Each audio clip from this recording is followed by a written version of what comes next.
This is another one of my videos on Alistair Parker's short introduction to the Second World War, this one dealing with the defeat of Japan. It comes from chapter 14, the defeat of Japan and the atom bomb. I've divided the chapter into 3 separate videos. So, talking first about American strategy.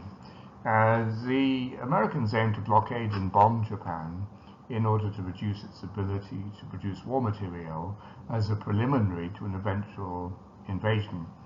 By progressive conquest of Pacific Islands, made possible by American naval and air superiority, their forces moved closer to Japan, the islands providing harbors for submarines to be nearer to their targets, and airfields within striking distance of Japan's home islands. Each forward step was largely determined by the range limit of land-based aircraft operating from existing bases, or more rarely relying on carrier-based air support. In retrospect, this onward progress and eventual American victory may seem very one-sided, but not for those actually involved in the fighting at the time, who were only too aware of the reality of obstinate Japanese resistance across their far-flung conquests. Turning now to Japanese strategy. After their initial conquests, the Japanese had been forced on to the defensive by late 1943, and in September, Imperial headquarters had accepted the eventual loss of their most eastern gains, but they were determined to hold on to a reduced perimeter defined by an imaginary line through the Bonin Islands, Iwo Jima, the Mariana and Caroline Islands, western New Guinea, the Dutch East Indies, and so on through to Burma. Beyond that line, Japanese garrisons in the Gilbert and Marshall Islands, the Solomons, the Bismarck Archipelago, the Admiralty Islands, and eastern New Guinea fought fiercely, but their struggles were seen as delaying actions. When the Americans attacked the newly defined imperial perimeter, however, the Japanese Navy responded forcefully, both in the Battle of the Philippine Sea in June 1944 and the Battle at Leyte Gulf in October 1944, seeking to challenge American naval dominance. It's these 2 battles which really define this stage of the Pacific War. So first, the Battle of the Philippine Sea in June 1944, initiated by the Japanese in an attempt to prevent the capture of Saipan in the Marianas, this being part of the Americans' advance across the Central Pacific. On the 15th of June, American Marines began to land on Saipan, the Japanese commander-in-chief immediately ordering his forces to annihilate the Americans and repeating the 1905 signal before the Battle of Tsushima that the fate of the empire depended on the battle.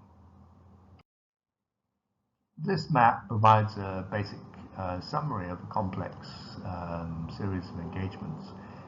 So in the east, you have the Americans, shown in blue, advancing through the Marianas and landing troops in Saipan, and then you have the Japanese at this point with strong bases established in the Philippines.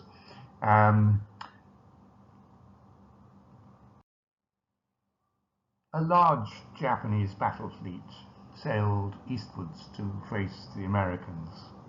The Japanese fleet itself consisted of 5 fleet aircraft carriers, 4 light carriers, 5 battleships, including the Yamato and Musashi, the largest ever built, both with 18-inch guns, 11 heavy cruisers, 2 light cruisers, and 28 destroyers.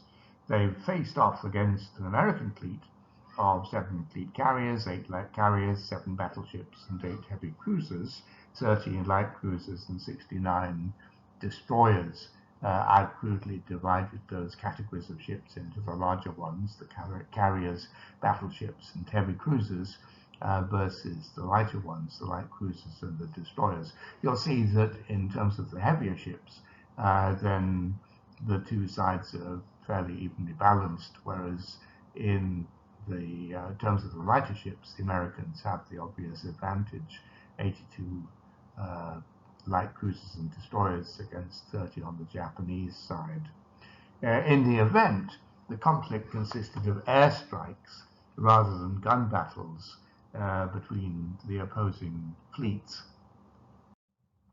Although the Americans had more carrier aircraft than the Japanese, 956 to 473, the Japanese seemed to have the advantage. They expected support from land-based aircraft on the islands under their control. Their planes, which were relatively unencumbered, having no armor or self-sealing fuel tanks, had a longer range. The nearness of their land bases enabled rapid resupply, and they had the tactical advantage of the ships steaming into the wind, which meant that the carriers didn't have to turn to fly off and land their aircraft. The Americans had three important advantages, however. First, they had signals intelligence, which enabled their submarines to be positioned to report any movement of the main Japanese carrier force. Secondly, they had ample fuel supplies.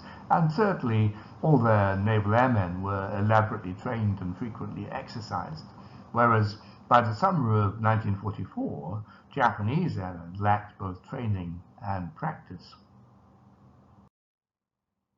After Japanese aircraft had made 4 attacks on the American fleet on the 19th of June, the Americans began what they later named the Great Marianas Turkey Shoot, downing about 330 Japanese planes at a cost to themselves of only 30 aircraft, the Japanese losing some 400 aircrew and the Americans only 27. This enormous disparity was aided by the Americans having adopted and practiced British techniques of fighter tracking and control. They also had Japanese-speaking officers who could listen to the enemy's directions to their pilots. The Japanese losses were such as to cause them to end their attack, and whilst American aircraft pursued the retreating Japanese on the 20th of June, they were at their maximum range, many planes crashing into the sea when they ran out of fuel on their return flights, although most of the pilots were rescued. This attack succeeded in sinking 1 Japanese carrier and destroying 2/3 of the Japanese fleet's remaining aircraft, whilst American submarines sank another 2 of the Japanese fleet carriers. The Japanese carrier force, originally such a major threat, had been drastically reduced.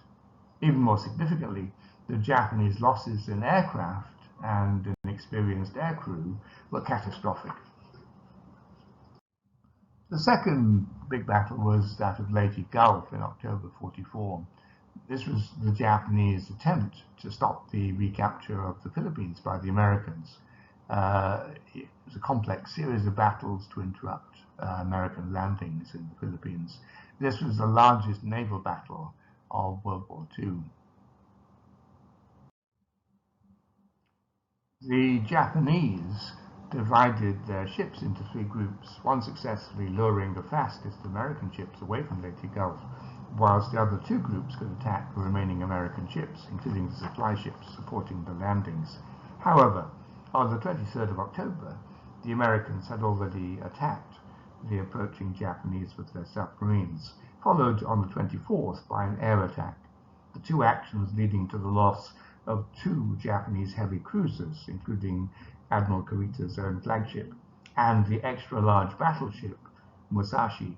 Then, over the night of the 24th-25th, there were further Japanese losses, some from attacks by smaller American destroyers and torpedo boats, which were fast and highly maneuverable. Dismayed, and believing that more American ships were on their way, Kurita ordered a total withdrawal, during which American aircraft were able to sink 4 Japanese carriers. All told, the Japanese lost 29 ships, 4 carriers, 9 battleships and heavy cruisers, 16 light cruisers and destroyers. The Americans 8 ships, 4 carriers and 4 destroyers, and the Allied Australians 1, a heavy cruiser. We may note that the Americans had the advantage of radio-controlled guns, which the Japanese lacked, their anti-aircraft guns proving relatively ineffective. After the battle, the Imperial Japanese Navy was crippled by a lack of fuel and suffered from a demoralizing inactivity. A final symbolic stroke occurred during the later American invasion of Okinawa in April 1945, when the Yamato, the remaining Japanese super battleship, was sunk on its first day out of harbor. So many thanks to you for listening, and particular thanks to my patrons for their kind support and encouragement. Without them, I wouldn't be able to make these videos. You're very welcome to support my channel if you so wish. Please do like, comment, and share on the videos. It really does help. Subscribe if you want to be notified of future videos. I'll give Patreon and PayPal links below if you want to provide practical support. Next week, the second part of this account of the defeat of Japan. Have a good day.